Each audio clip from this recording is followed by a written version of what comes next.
Hello and welcome everybody to our 17th webinar by Panacea eBiz Consulting Group on the theme Resolve the Unsolved. Now, export import has been actually fitting in the bill of our themes of discussions, and it has been an unresolved areas for a lot of new entrepreneurs who are exploring markets beyond the Indian geography. We have been getting regular queries from people who are trying to reach out to customers in different continents, different geographies. They are trying to understand the processes, how to source buyers, how to understand people who would be importing into their countries, how they import machinery, tools, etc. And while we have been consulting various groups, this has been a pertinent query which has been coming up. And more so, a couple of weeks back, we had a session where we could had an interaction and shared opportunities to do trade with Africa. And as we go forward, we are planning to open up different continents too. At this juncture, I was having a word with Indranil. In fact, I was privileged enough to work with Indranil a couple of years back, and I called up Indranil and requested him to take a session on this. And it was nice of him to accept it. Let me introduce you to my co-panelists, Indranil and Mr. Goel. Mr. Indranil Das comes with a rich experience of more than 2 decades. His expertise is into international alliances and understanding of international trade. Today, he is part of the dollar business operating out of India. He is currently the vice president and executive editor of the dollar business. He is an engineer by profession, and he is an alumni of National University of Singapore. And he is closely associated with the business community and the University in Singapore too, which I am aware of. Welcome, Indranil. Thank you, sir. Thank you. Let me formally introduce you to Mr. Goel. So Mr. Goel is known to most of us. Mr. Goel is in fact entrepreneur with more than 25 years of rich experience of educating and training the masses across the country. We together have spent a lot of time in exploring different opportunities and associating at different forums together. Today, I'm fortunate enough to work together with Mr. Goel, and we are trying to work on new initiatives.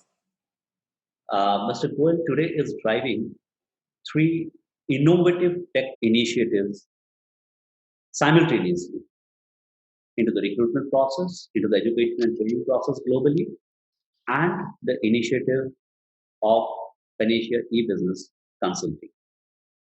Welcome, Mr. Goel, once again. Thank you.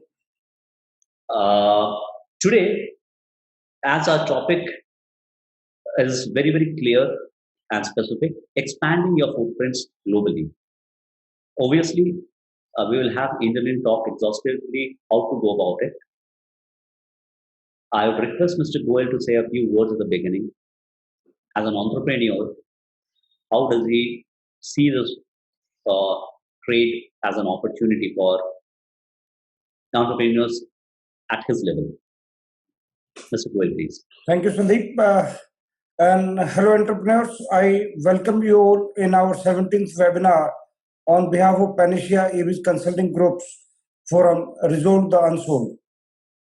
Our topic, as Sandeep has said, that it's expanding your footprints globally. Now, like today, in the era where people are striving to be successful or to grow further, so international markets looks like a cakewalk and a very good opportunity for everyone around. And considering that, like I been into education for last 27 years, so like many Indian companies have opened up their centers abroad, and some of them have been successful, but many of them failed. Now, the part is that the export or tying up with international partners, managing them, managing their company structures for maybe like foreign laws and regulation, accounting, or maybe the cost calculations, like how will you be doing it, payment methods, and maybe the right global shipments in case if you're handling a product, or like it may be different for services. So, what you are doing in a country locally is altogether different when you are exporting it or going for an international market. Uh, People who assume that our infrastructure is up to the mark without any parallel consultancy or a panel of experts who have that expertise to guide and restructure the company as per international requirements. So that is what sometimes it is missed. Like the legal challenges, if we talk about the legal agreement, what you have drafted for your local partners may not be well, or maybe may not gel with the international markets. The clauses or maybe the conditions, the local laws. So everything probably may be different. So today we have Indranil Das, who is a foreign trade and international alliance expert. He is vice president the Dollar Group. So I welcome him and request people, the participants, to post their queries, if at all, Honey, in the chat group. So after the session, we'll answer them one by one. Thank you, and back to Sandeep for taking it further. Thank you, sir. Thank you, Mr. Goyal. Idril, please, you can take on. And Sir, I'll need control of the screen also. I would want to share certain data at some points. So if you could do sure. that. Not immediately, but yeah, let me start with it. Let's get through. I'm sure that everyone knows about exports, imports, big business. India does about $400 billion of exports every year. Last few years hasn't been so good, but then it hasn't been so good for the entire global trade community. But India has performed a little worse. A lot of teething problems, our GST and Demon, and they played a role in bringing it down. But we are getting back. This year looks better. We are always trade deficit. We have a trade deficit, so we import much more. And now we need to understand that these are two very intermingled things. When we import something, it's not that we import it directly for domestic use. Typically, a lot of the imports that India does today is for intermediary goods or raw materials, prepares it, and then again exports it. So like India is one of the largest exporters of pharma products, but India is also one of the largest importers of pharma APIs. So we import a whole lot of APIs from China, and then we export it to all countries. I mean, we're one of the largest to US, we're the largest to Africa, of course. But pharma is a specific kind of a product where you need the WHO GMP certifications. There are a variety of certifications involved, like US FDA, that will need to sell to US markets. Similarly, if you look at, and then there are basic hygiene factors that some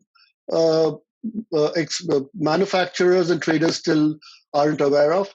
Getting an IEC code, which is kind of the first thing that you do before you get into exports, used to be a very tiresome process.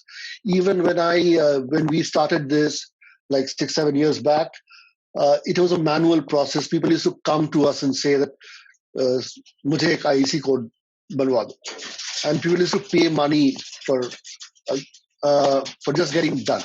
Today it is online. Okay, you can just go to the government site, dgft.gov.in, and file your PAN number and your photograph, and it is yours for, I think, $1,500, and you're ready to export or import, right? So this is one of the major barriers that used to be there and is not there. Second is the government is significantly pushing exports, because of course we get your foreign currency, which is useful for our imports. And for that, the government gives incentives for exports, right? There are various incentives. There are incentives. One of the major incentives is called the Merchandise Export from India Scheme, MEIS. And in certain products, the government gives you up to 7% of the value of the product that you export.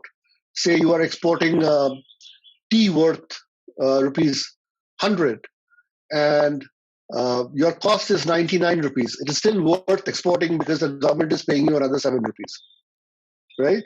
Because your profit is then 8 rupees, which is a huge margin in a commodity like tea. Okay, so these are things that the government has done. Plus, the government also has the export credit guarantee scheme, where a lot of, I understand that when I was talking to Sandeep earlier, that a lot of people are afraid of dealing with certain countries. And there are credit defaults. There are defaults in a number of cases. But then we have a credit guarantee corporation in India, which guarantees your export credit. So there is a credit insurance company that's run by the government of India, ECGC. So they will guarantee or hold your, give you an insurance for all your exports. That does not, however, mean, as Mr. Goyal was saying, that there are no problems. There are problems. You will still have defaults. And so for that, you will need to, of course, sign your agreements in a proper way. What will be the payment terms? The Incoterms are very important, whether it's on site.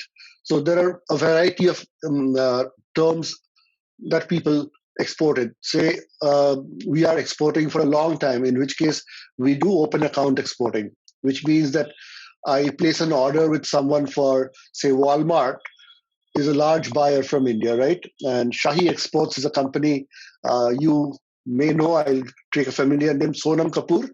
Sonam Kapoor's husband runs Shahi Exports, and he does about $3.2 billion business by exporting clothes, sitting out of Delhi.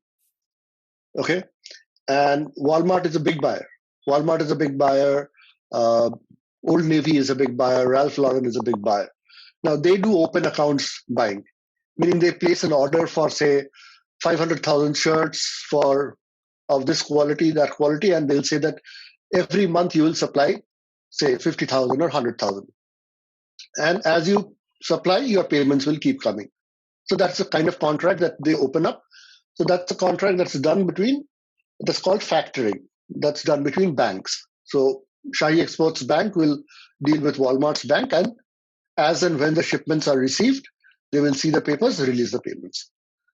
This is the easiest, most comfortable way of doing business, but that is not how entrepreneurs start. When entrepreneurs start to look at businesses, they typically would start with a small amount. Your buyer will not want to give you an advance. In the case of Shahi Exports, Walmart will fund some amount of initial payment.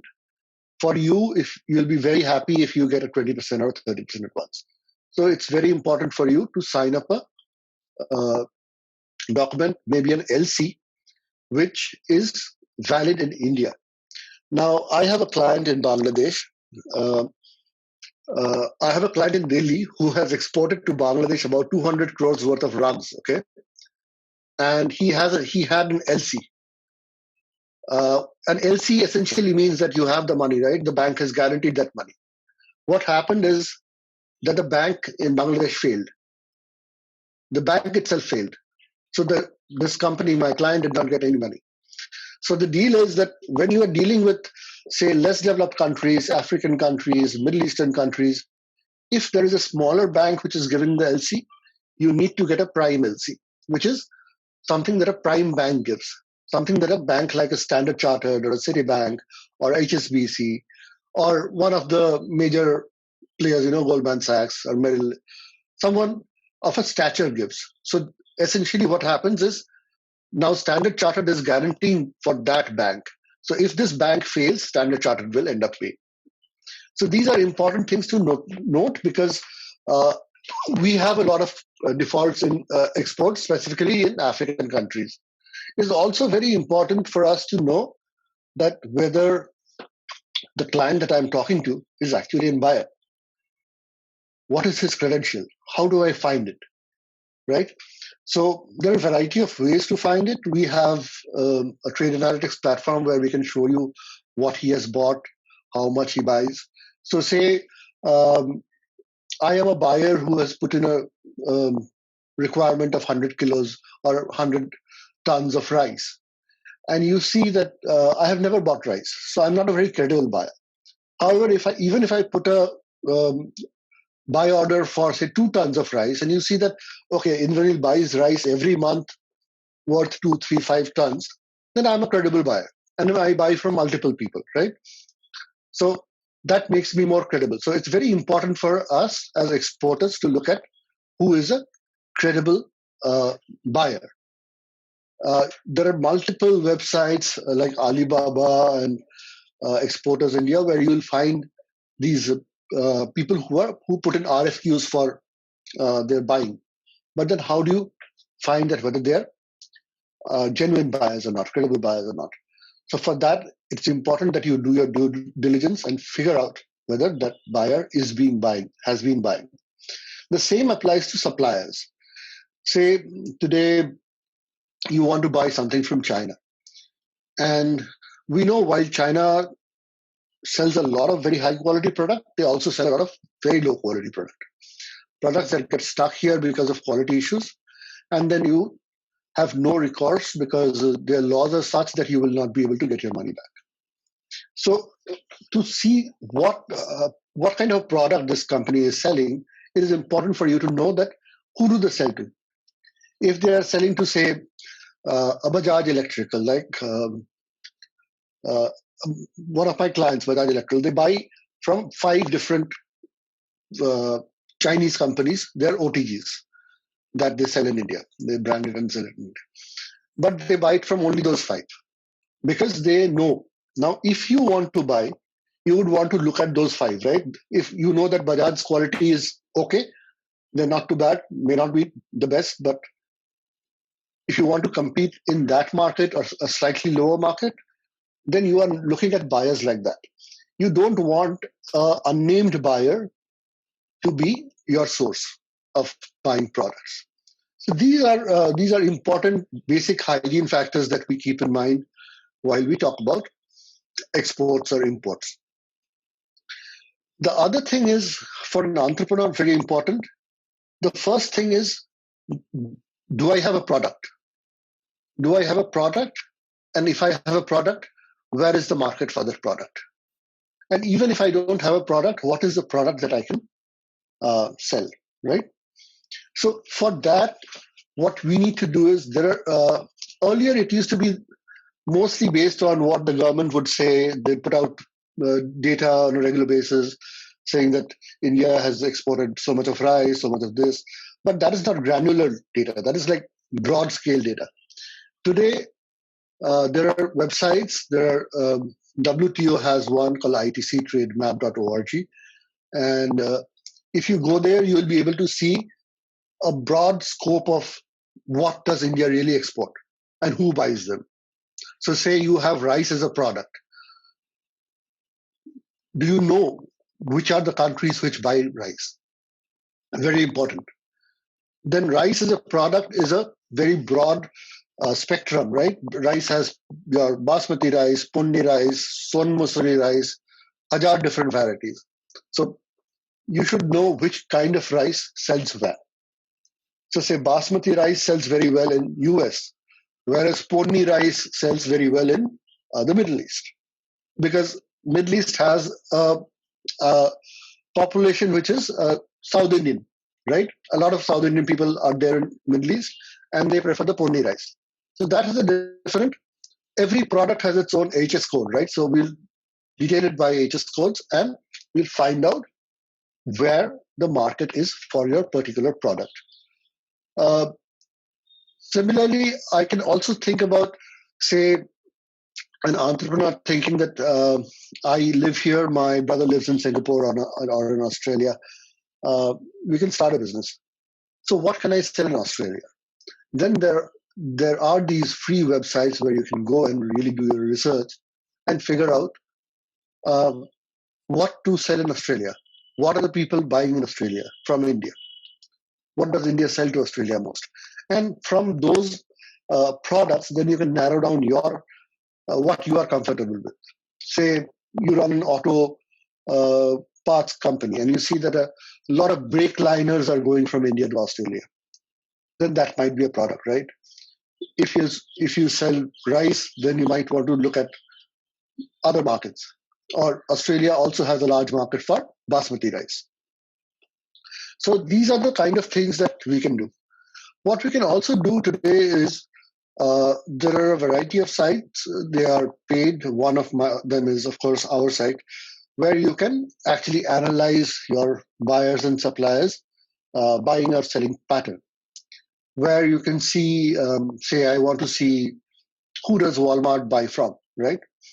I can see anyone who's buying from India, anything, I can see that Walmart buys so many shirts, so many trousers, so many women's garments, dresses, hats, shoes from this, has a list of about 135 suppliers in India.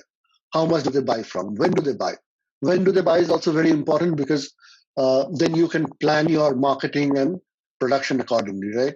So if you see that Walmart is a very big example, but let's take a small company called Indian Spices. They're a large buyer of Indian spices in the US. Okay, home of spices. So when do they buy rice? So there's a period when they buy rice where the consumption of rice is higher. So then you'll have to consider then that you will have to ship that rice, right? So if they're buying a lot of rice around, say, April, May, you'll have to take into consideration that you will have to ship it, and shipping is going to take you 6 to 7 weeks. And before that, you will produce it, package it, get it quality certified, 8 weeks. And before that, you'll have to market it.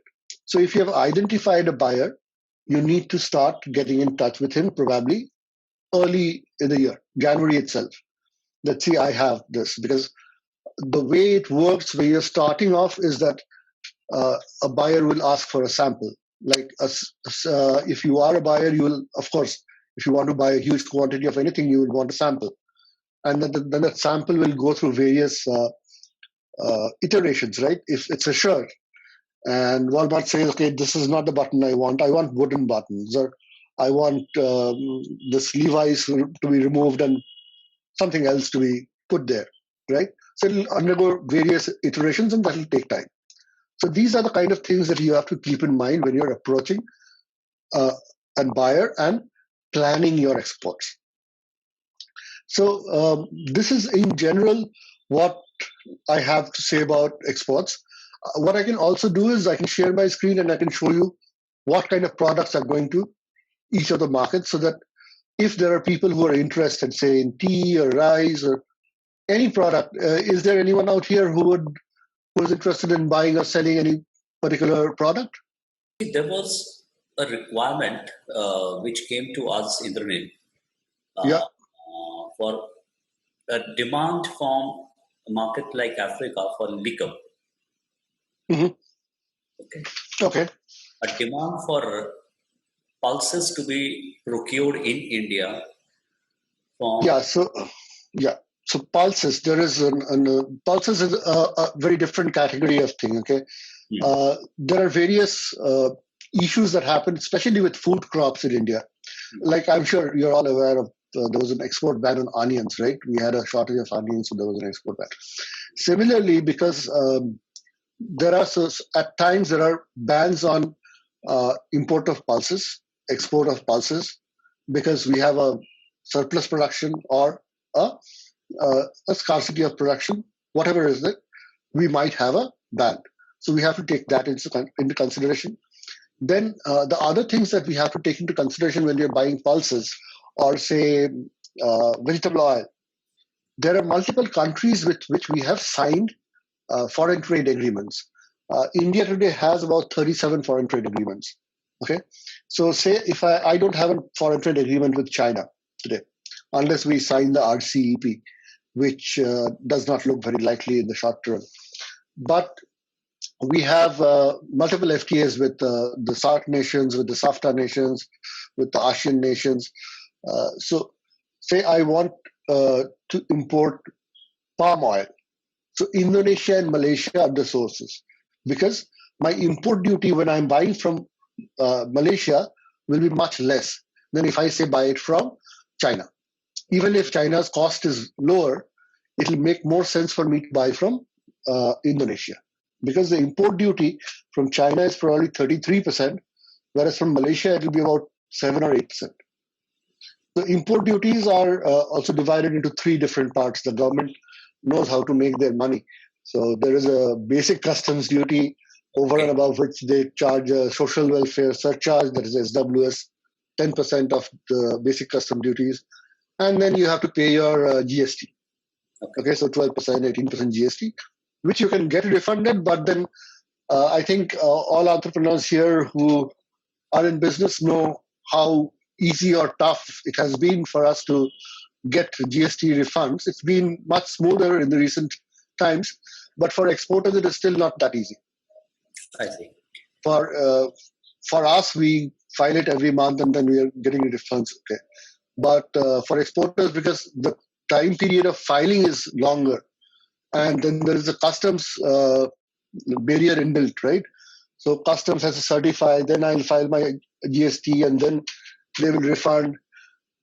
Then there are certain products which are exempt. Some products, the customs will say it's not exempt. All kinds of things will happen. So for exporters, it's a big pain point.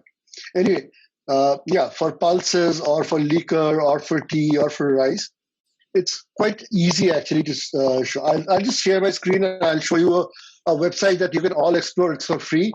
It is not my website. It is the website that is supported by WTO. It's called trademap.org. You can sign up for free. So this is a website, it's trademap.org. And as you will see, this is supported by UN and WTO. Okay. And this is a site where all the countries which are part of WTO are required to submit their trade data. Okay. So anything or everything that you are selling or buying will be reported in this data.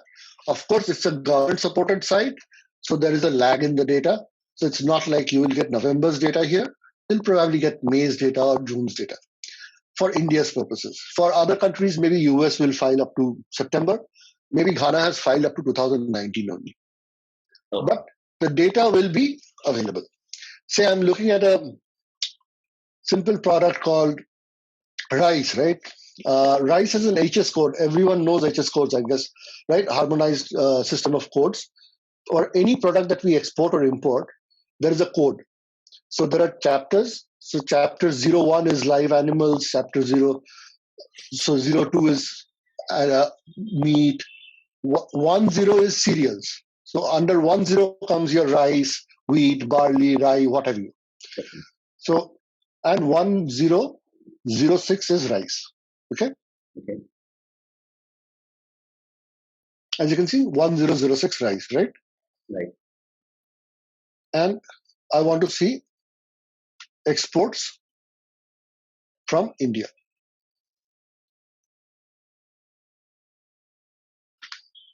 Sorry.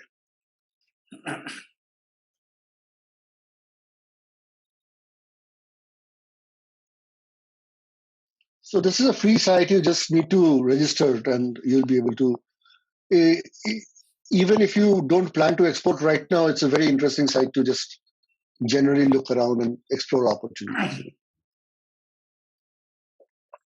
So I'm looking at exports of rice, right? And I can see here that how much rice India exports to which countries. So in 2019, India has the highest buyer was Iran. Then it was Saudi Arabia. Then it was Iraq, UAE, right? US was one of the largest buyers also. And this is at the chapter level. This is for all kinds of rice.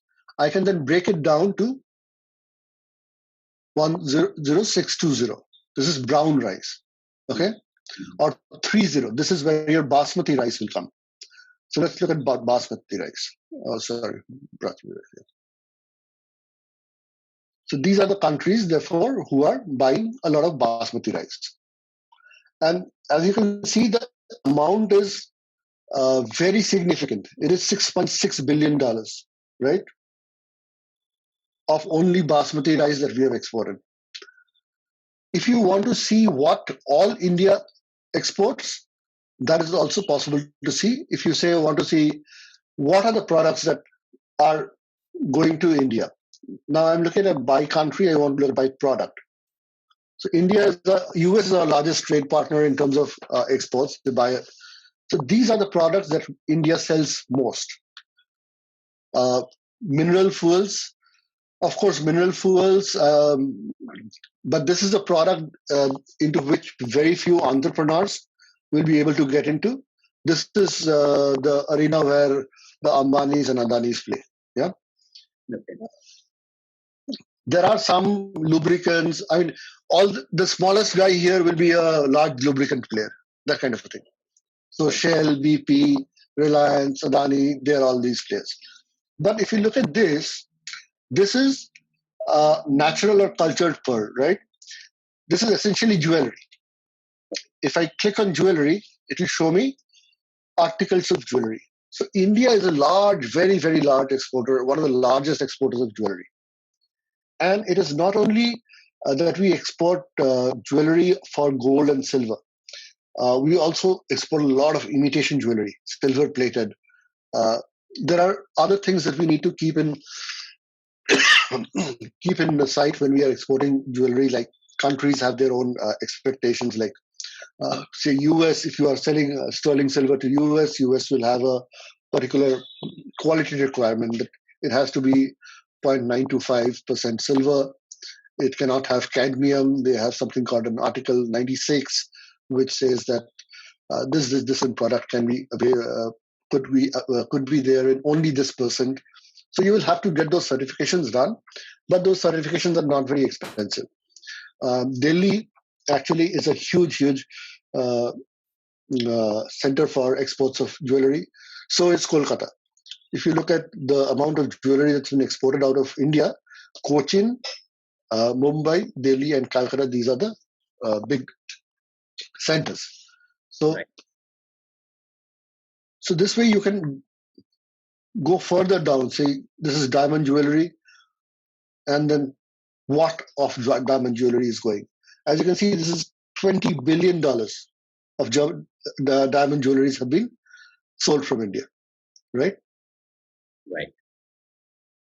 So similarly, I can find out, therefore, that what are the products that are selling in different markets.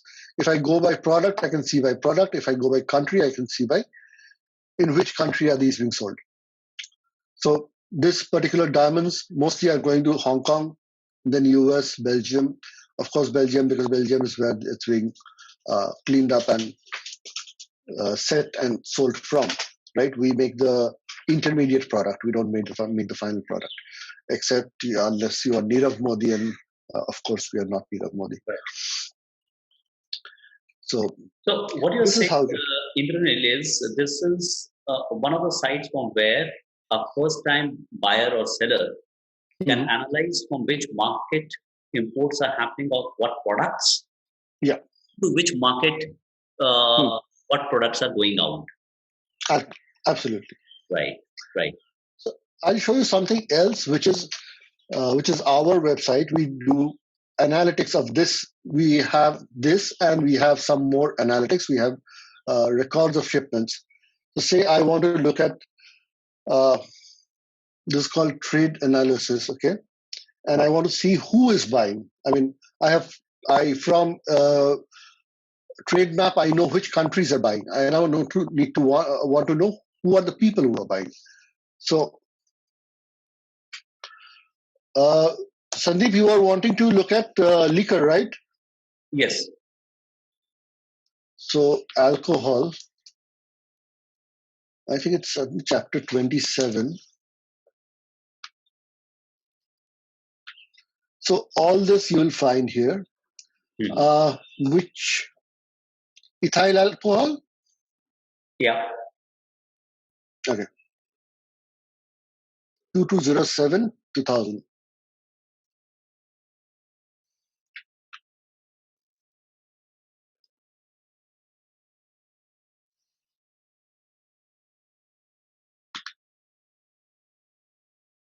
So this is your wine, whiskey, and all that. Huh? This is not wine. This is whiskey and rum and denatured alcohol. Right. So these are the countries who are buying. Okay. This is the exact thing that they have bought. Okay. This is the person who has bought it, company or the person who has bought it. Okay. This is the company who has sold it. Okay. Ashirwad, right? Okay. This is the port from which it has left. Mm-hmm. These are the quantities in numbers, liters, what have you. Mm-hmm. This is the value. Mm-hmm. And this is the incentive that is payable. Okay. Including the unit price also. Yeah, it has the unit price. It has the total value of the shipment. And it will have all the shipments that have happened this year. So alcohol, we are not a very large supplier of alcohol except for some trade zones like UAE and a few African countries. Say we are a large seller of tea, okay? Tea, yes. Mr. Inanil, Yes, sorry to interrupt. sure. Is this the data that you are showing? Is it only for the dollar store or it's for the pan-India level? For any importer? All, for any importer, any export. So it is Any the importer, any complete data what we are seeing. Any exporter, any importer. Anyone. I think before you had a query regarding. Yeah, CCTV. Before you want to buy, source CCTV, is it? Or sell? I want to see the export of CCTV from India. Export Yes. or import? Export. Okay. Yes, Sure. you can continue. Import I know Okay. I'm already doing. I want to see the export part. Okay, No, that sure. I could relate with that data. I could relate with that. Sure. Let me just show you another thing. Out here, I will also be able to know who does Orimi buy from. Okay. So these are the people who are selling tea to Orimi. Okay. This is from India, this is from Sri Lanka, this is from Sri Lanka. And if I open this part up, I'll also be able to see who else Girnar is selling to.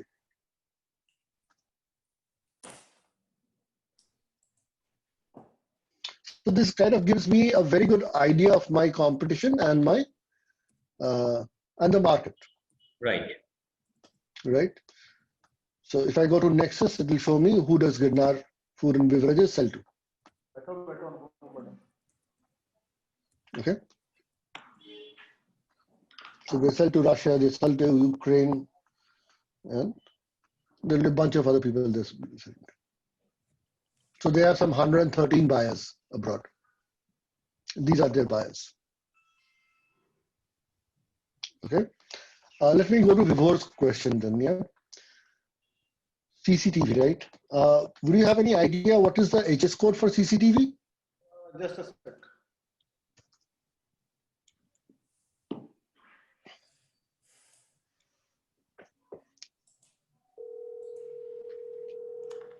Give me a second, I can find it.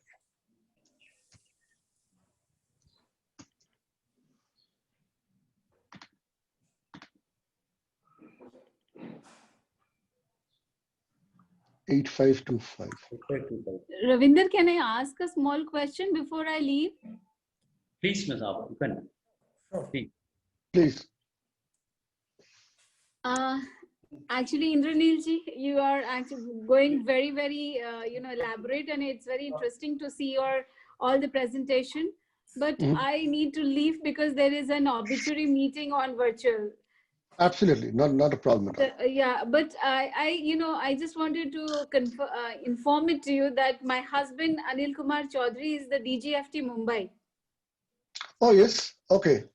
So I used to know Mr. Wadhwan, who was DGFT Delhi. Yes, DFT, the Director yes, General yes. I actually. know your Delhi office. Yeah, yeah. Yeah, yeah. Varma, a very good friend of ours. You know, we Oh went yeah, I have many met him a countries couple of together. times. Yeah, Okay. I've met Shweta once. It is a small question. The person who wants to start with a handcrafted jewelry for exports, what Right. steps should be taken? So see, if you want to start, first you have to look at the supply end, because this is what people lose out on. You will be able to find buyers through our portal or other portals, okay? But the requirements that the buyer would have, do you have a good supplier out here? Say, handcrafted jewelry from India goes mostly out of Jaipur. The more expensive stuff goes out of Jaipur. A slightly cheaper stuff goes out of Agra. Okay, some goes out of Delhi also, but Delhi stuff is sourced from either Jaipur or Agra. You will have to find out a reliable seller who confirms to the specifications. Like I was telling you, there's a hallmark, right? You have to have a sterling silver hallmark there. So No, if it is 0.925 not a sterling. if it is not a metal thing, if it is not a So silver or anything precious. also, even then, there would be certifications required, right? That it cannot have nickel, it cannot have cadmium. So there is a export inspection agency of India who will certify it. First, you get in touch with your buyer, who you would also, of course, have to have a website and some designs. You might want to just pick up designs from this website and that website and say whether this works for you. And then if they say this works, then they'll give you the specifications. Okay. And then typically in the jewelry industry, I have few clients, so I can elaborate a little more. Then they'll ask for a CAD design, a CAD design of the jewelry, because you won't be selling in lots of 10s or 20s, right? If you have to make money, you will be selling in a bunch of thousand numbers, right? Yeah. So there will be specifications that you'll have to adhere to. So there is this, say, chain which has to be 0.2 mm, on which this pendant has to be exactly this much, and Okay. those kind of things will come from them, or your supplier out here, and they are also capable. They actually will send a CAD design to you, which you will get approved. Then you send a sample. But before you send the sample, please ensure that your buyer is a regular buyer, because it happens a lot, not in US so much, but in some of the Eastern European countries, it has happened that there are Romanian buyers who come to India, place an order, take away stuff, and don't pay money, and you'll never be able to cash for it. So those kind of issues are there. Okay. Okay. If I have to start a business in handcrafted jewelry, I'll get back to you again. I'll Sure. take the number from Ravinder. And thank you very much to all of you. Thank you, Ravinder. I need to leave. Bye-bye. Thanks. Been a pleasure. Yes, we were. So it is under 8525, right? It's 8525, and if you want to see the complete 8 digits, it's 85258020. 8020? Right. Yeah.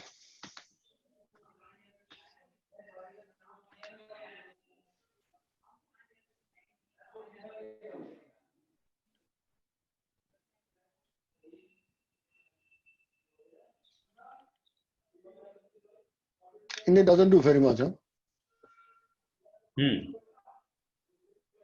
1481 shipments, which look like re-exports again, because they are Sony and Nikon and Canon. Mostly re-exports. These are DSLR actually. And these are your largest sellers.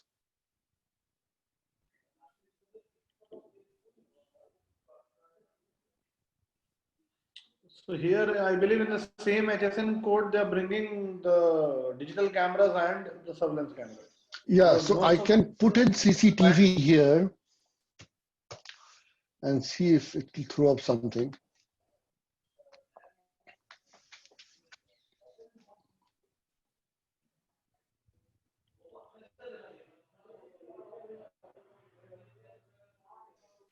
So these are the sellers of CCTV. Maldives, Bhutan, Tanzania, Nigeria, okay. Buyer, selling country, destination port, product description. Okay. This is actually useful, I must say. Thank you. I think so.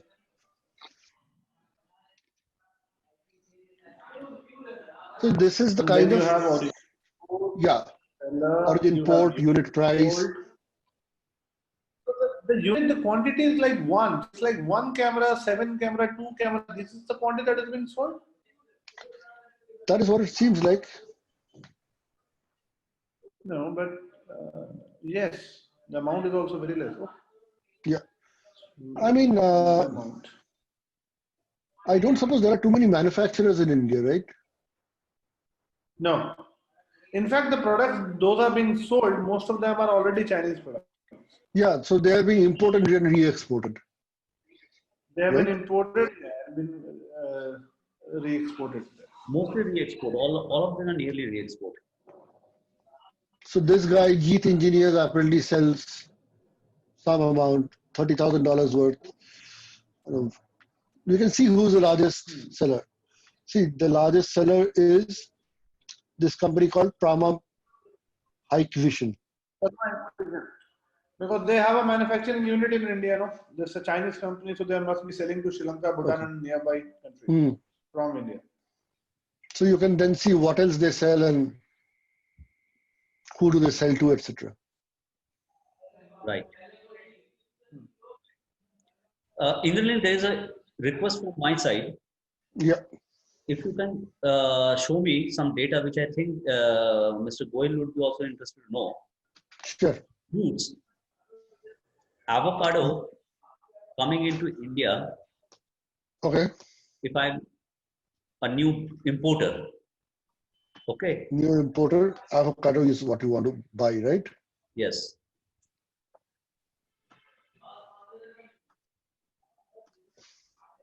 What is the spelling of this very expensive fruit? AVOCADO, right?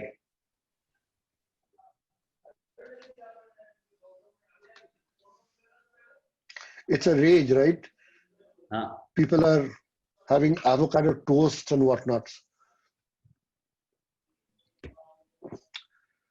So for Chile, Vietnam, and all these places. Yeah, so these are the top seller countries. It's coming from Peru, Netherlands, US, okay, New Zealand, Chile, Italy, Kenya, Singapore, South Korea, Spain. And what's the average price? I can go on the right and see import price. Fresh avocado fruit. Unit price is $8 per kilo. $8.83 per kilo. Yeah. Good. So Depends on. 3 cents. This is fresh avocado, and then there would be other kinds of avocados also. So that proves that I have got a good bargain. What a good bargain. I don't know. See, there is an avocado available for $2.4 also. I don't know what avocado this is, but let us see. There's an avocado fresh fruit. It depends upon where it is coming from, right? So if it's coming from Vietnam, it'll be cheap. If it's coming from Peru, it'll be expensive. There are 3 different varieties. Yeah. Now, I will ask a query from most of the entrepreneurs. I want 4 more to join in. I think they were busy. Number 1, data is available which you shared and how to go about. But in terms of the major nuances, like people are worried about the payments recoveries. So I'll stop sharing my screen in that case. Okay. Anything else, Vivor? Would you want to say anything else? I was just asking something. What is this BCD? This is the basic customs duty that you pay. Okay. Import duty. That was basic customs duty देना है, उसके बाद SWS, social welfare charge, and then GST. Right. Fine. This XE Maps recruitment.com is like, do we need to subscribe for it, or how Yeah, can we this is get a access this to is a website? this is a yeah, this is an annual subscription based. I'll share the details with you, Vibhor. Okay. This is not, this is free. Trade map This is free, and this we charge 1 lakh rupee per year for subscription. Which one? Trade map or XE map? No, exit maps. Right? Yeah. Fine. I'll stop sharing it. Thank you. Thank you. Yeah. But like I said, that before you get into exit maps, you might want to look at trade map and look at other websites like which are free. MIT has a site which is free, and then figure it out. And then if you feel that it is valuable, then of course exit maps is definitely valuable. We are one of India's. Why India's? Probably there are only 3 companies in the world which do this kind of analytics, and one is Panjiva, one is us, one is Volza. The other 2 are based out of US. So. Initially, there was one important query Yeah. which I had in mind. Like, Yeah. payments have been a query, questions by a lot of Indian buyers, especially to rice or something. When they have been exporting, Right. people said that their business crashed because they could not recover funds. Or their So stock. there is an Export Credit Guarantee Corporation of India. Okay. Export ECGC, Export Credit Guarantee Corporation of India. It's a government of India concern. Okay. So they give you an insurance for your export. Okay. Okay. So the idea, two things. One is look at who you are selling to. If that person is buying every year from multiple buyers, good or medium-sized companies buying about $8 million, $2 million, $3 million, he should be fine. If he has bought only $30,000 and only bought once, then do not do business with him. That is my experience. Do not do business with him. Okay. Okay. Indranil, I have a query, like, yes, as Abhaji asked for that, she wants to start the handicraft jewelry export. Now, like, as she'll be applying fresh for IEC and for everything, so how are these like credit export guarantees and all these things works for a new exporter? For a new exporter also, this can work. You will have to, of course, show your papers. You have your IEC. You have to show your. See, once you have a purchase order, and the ECGC corporation does its own due diligence and feels that this is a genuine order, and these people are actually making this product, they will give you an insurance or a credit guarantee. So like somebody is doing the trading, not the manufacturing. So how do they check? For traders, it is a little more difficult, but ECGC now does for traders also. Okay. Earlier, they were not doing for traders. Earlier, it was only for manufacturers, but now they're doing for traders also. All right. So, and then there are multiple other companies like SBI Global Factors is a company which gives export credit. Then, I mean, all the PSUs today give export credit. Yes Bank also gives export credit, but then Yes Bank itself is in such difficult situation that what do you want to buy from them, and that is a problem. right. Absolutely. All right. So, Sandeep, it's 4-2. Right. Right. We have Ajay joining in now. Is it Ajay from? Is it Ajay Alva?